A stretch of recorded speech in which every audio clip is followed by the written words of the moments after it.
la pestaña. Ya me dicen, ya puse, ya me dicen cuando aparezca, me dicen ya. No, ya. Buen día, nosotros somos el equipo 1 del grupo 315 y vamos a estar presentando nuestro mapa mental acerca de la etapa 3. Entonces, pues vamos a comenzar con el primer tema. Bueno, a mí me tocó hacer el razonamiento discursivo, que es la manera en que una persona organiza sus ideas para expresar el mensaje que desea transmitir. Entre estas están los textos argumentativos y la inferencia. Primero explicaré un poco los textos argumentativos. Estos defienden ideas, expresan opiniones y persuaden para convencer. Tienen un tipo de lenguaje con verbos que expresan opinión.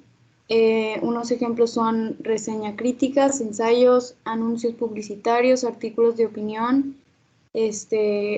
y algunos tipos de argumentos son de autoridad, proverbios y refranes, ejemplificación, repetición, causalidad y analogías, y algunos elementos son tesis, hechos, opiniones y argumentos. Siguiendo con la inferencia, existen 5 diferentes, son asociaciones, explicaciones, razonamiento inductivo, deductivo y predicciones. Las asociaciones son inferencias que ocurren en el momento en que se está leyendo. Las explicaciones, pues como el nombre lo dice, consisten en decir por qué ha ocurrido un suceso o una acción determinada. El razonamiento inductivo es de lo particular a lo general y el deductivo lo opuesto, de general a lo particular.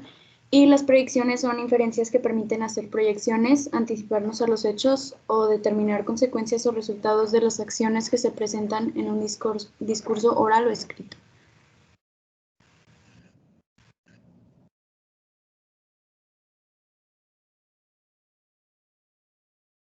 Vamos a continuar con el siguiente tema, que es argumentación. La argumentación es pues la actividad social que se lleva a cabo por medio de géneros discursivos diversos, a un artículo científico, una revista o una especialización de una carta. Hay diferentes tipos de argumentos. La estructura de estos puede variar, pero la más común es que un argumento está conformado principalmente por premisas y conclusiones. Un ejemplo de argumentos deductivos es el argumento inductivo, analógico, refutación y deductivo. No, ahora pasaremos a explicar estos argumentos que ya mencionó Mauricio. Bueno, pues los razonamientos inductivos plantean conclusiones probables a partir de la observación de un número de casos específicos. Cabe mencionar que esto es algo probable, ya que las premisas permiten suponer que la conclusión también lo sea, y es por ello que se expresa en términos de generalización. Esta generalización vale para no solo los casos observados, sino para todos aquellos de esa clase, por lo que se debe anteponer en la conclusión la probabilidad. Bueno, pasamos con los argumentos analógicos, los cuales consisten en trasladar las propiedades de un objeto conocido a otro que es semejante y se intenta conocer. No puede clasificarse como válido o inválido, ya que aquí existe la probabilidad. En la refutación, la refutación pues es una habilidad la cual consiste en probar la invalidez de los argumentos de otro y tiene como propósito polemizar acerca de la validez de otras posturas contrarias e implica el uso del análisis argumentativo. La refutación se aplica cuando un tema es novedoso y hay indecisión acerca de cómo resolverlos. A la refutación también se le conoce como contraargumentar.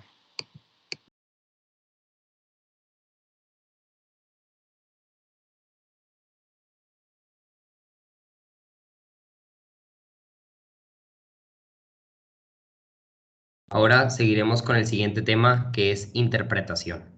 Entonces, vamos a comenzar. Primero que todo, ¿qué significa interpretación? Bueno, significa explicar o declarar el sentido de algo y principalmente de un texto. Entonces, tenemos que darle sentido a dicho texto para interpretarlo, ¿verdad?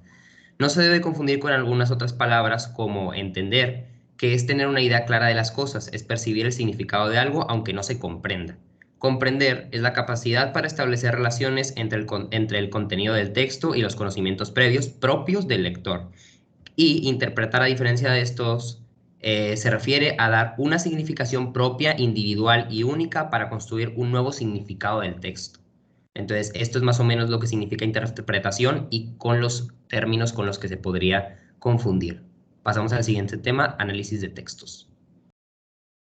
En el tema de análisis de textos veremos lo que es el análisis. El análisis proviene del griego análisis, que significa desatar.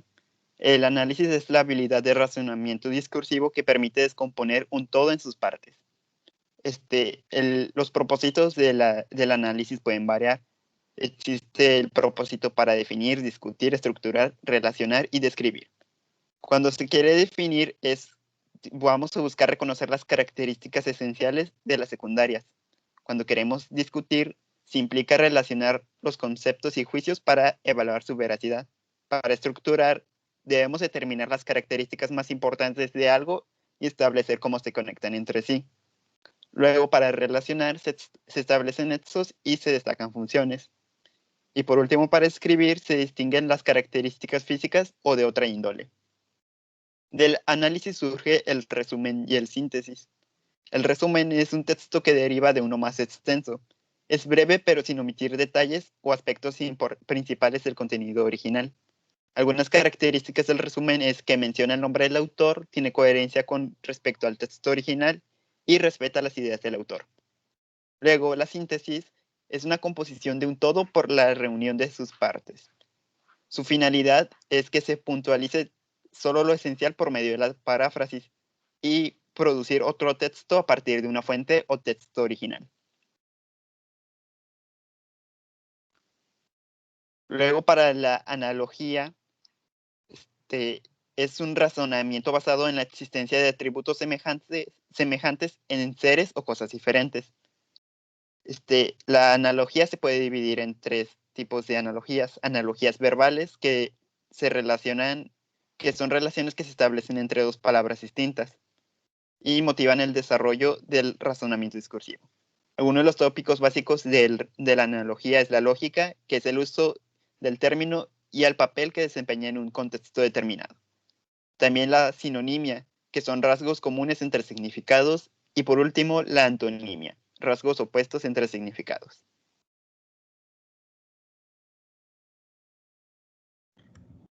Continuamos con el siguiente tema, diversos textos argumentativos. Ok, pues como ya mencionaron, hay diversos textos argumentativos que pueden ser 4. Ensayo, comentario, reseña y monografía. El ensayo es el texto argumentativo más utilizado en las actividades académicas.